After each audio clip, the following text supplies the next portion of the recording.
Now, the first aeration system that we're going to look at is the full floor aeration system, and this is the most efficient system out there. The full floor is louvered, and I'm using an 18 foot diameter bin, so about a 5,000 bushel bin, and that works out to 254 square feet of louvered effective louvered area, which is I guess that is the optimum. That's as good as it gets. You can't get any better air contact with today's technologies.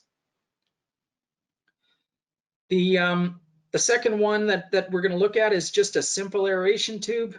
This one is a 24-inch diameter tube and 8 foot long, which again is sort of standard for 5,000 bushel bins or a 18 foot diameter.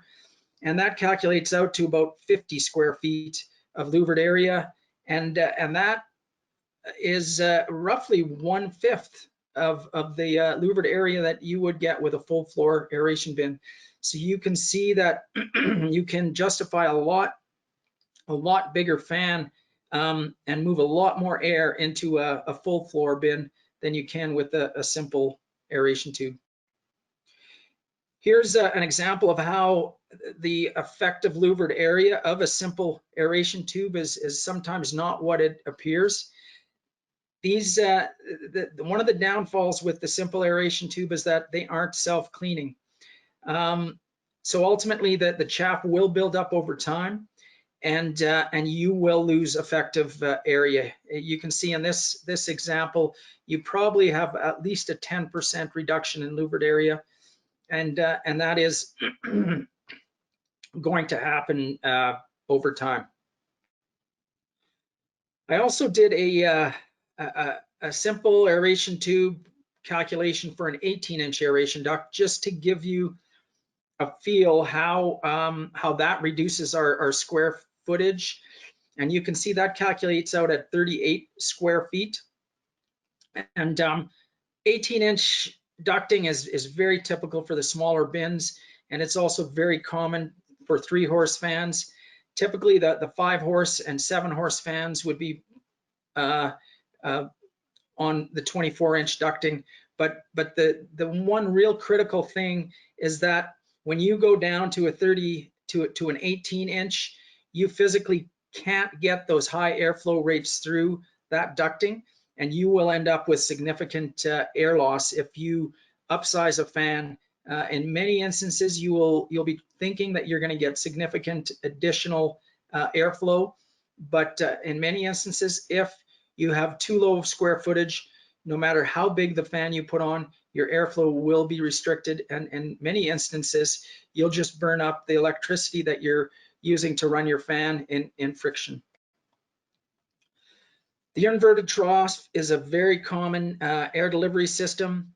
It basically is, it technically doesn't have any louvers. It's just an open bottom to a doghouse, and essentially the louvered area is the cross-sectional area of that bottom.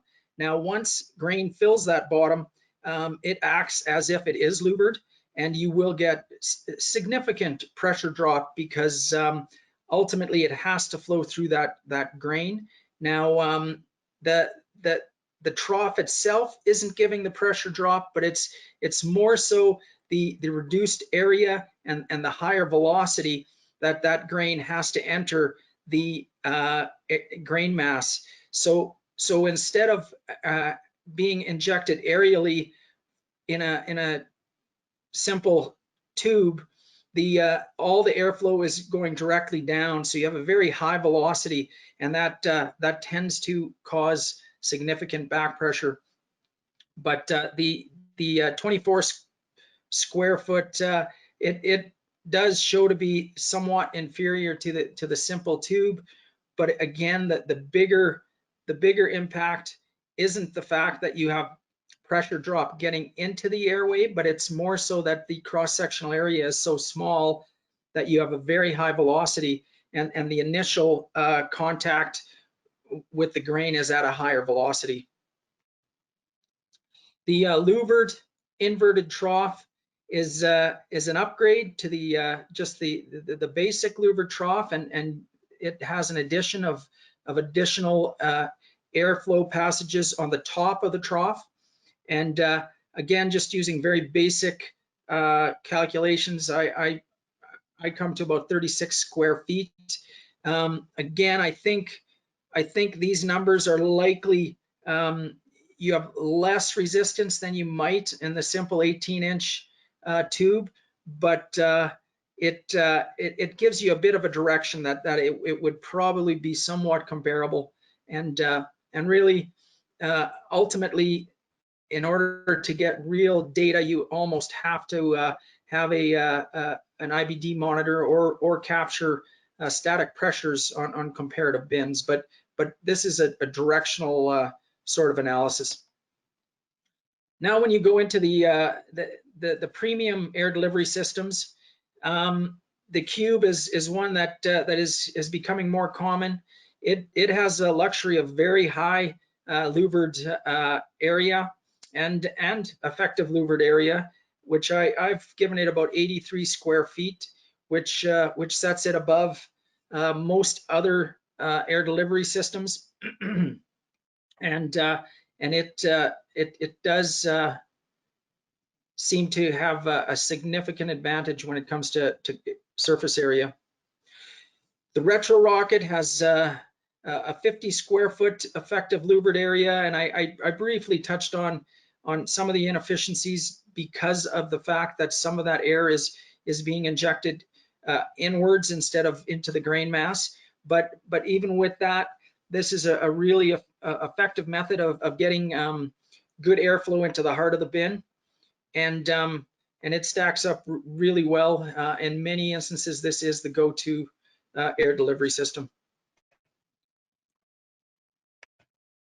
The GATT Co is a new higher tech premium system, and it actually has sidewall vents that inject the air into the bin. It has about a 48 square foot effective louvered area, and that's assuming that we have 12-inch by 12-foot sidewall vents, and 4 of them spaced equally around the bin. So again, it compares comparably with the rocket and with the 24 by 8 simple tube as far as cross-sectional area.